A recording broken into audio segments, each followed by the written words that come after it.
আসসালামু আলাইকুম everyone, hope you guys are doing well. আজকে আমি আপনাদের সাথে গরুর মাংস ও ডালের বড়া রেসিপিটি শেয়ার করতে যাচ্ছি। তো প্রথমেই আমি মসুরির ডাল নিয়ে নিয়েছিলাম 2 কাপ। তো 2 কাপ মসুরির ডাল নিয়ে আমি নিয়ে নিয়েছিলাম মুগের ডাল 1 কাপ।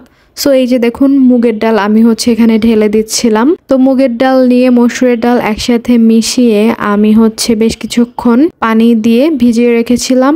বেশ কিছুক্ষণ বলতে প্রায় 4 থেকে 5 মিনিটের মতো ভিজিয়ে রেখেছিলাম। তো অতঃপর আমি একটি কড়াইতে গরুর মাংস দিয়ে দিয়েছিলাম 250 গ্রাম। তো গরুর মাংস দেওয়ার এ পর্যায়ে আমি ভিজিয়ে রাখা ডালগুলোও দিয়ে দিয়েছিলাম একসাথে। তো এগুলো সব একসাথে দেওয়ার পর আমি দিয়ে দিয়েছিলাম মশলা। তো মশলার মধ্যে এখানে ছিল বাটা মশলা, আদা বাটা, রসুন বাটা, আর সেই সাথে দিয়ে দিয়েছিলাম ধনিয়ার গুঁড়ো, তারপর শুকনো মরিচ গুঁড়ো, সেই সাথে দিয়ে দিয়েছিলাম হলুদ গুঁড়ো, জিরা গুঁড়ো ও গরম মশলা গুঁড়ো। তো এগুলো দিয়ে তারপর আমি দিয়ে দিয়েছিলাম স্বাদ মতো বেশ কিছুটা লবণ, আর দিয়ে দিয়েছিলাম পেঁয়াজ কুচি। তারপর আমি তেল দিয়ে আর পানি দিয়ে এগুলো সব একসাথে ভালো মতো নেড়ে চেড়ে নিচ্ছিলাম। তো তারপর আমি একটি ঢাকনা দিয়ে ঢেকে দিলাম যেন সবগুলো বেশ ভালো মতো সিদ্ধ হয়ে আসে। তো সিদ্ধ হয়ে আসার এ পর্যায়ে আমি এগুলো আরেকটু নেড়ে চেড়ে একটি ব্লেন্ডারে ব্লেন্ড করে নিয়েছিলাম। তো এই যে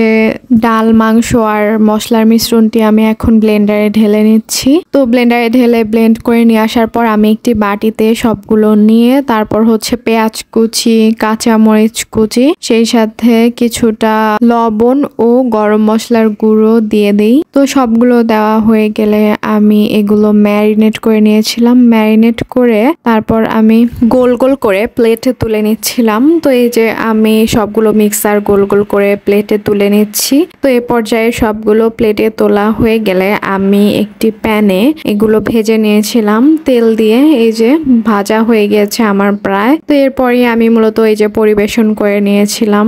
এটা এত বেশি ক্রিস্পি আর এত বেশি ইয়ামি হয় যে আপনারা যদি একবার বানিয়ে না দেখেন বাসায় তাহলে কখনোই বুঝতে পারবেন না। খুবই মজার এটা।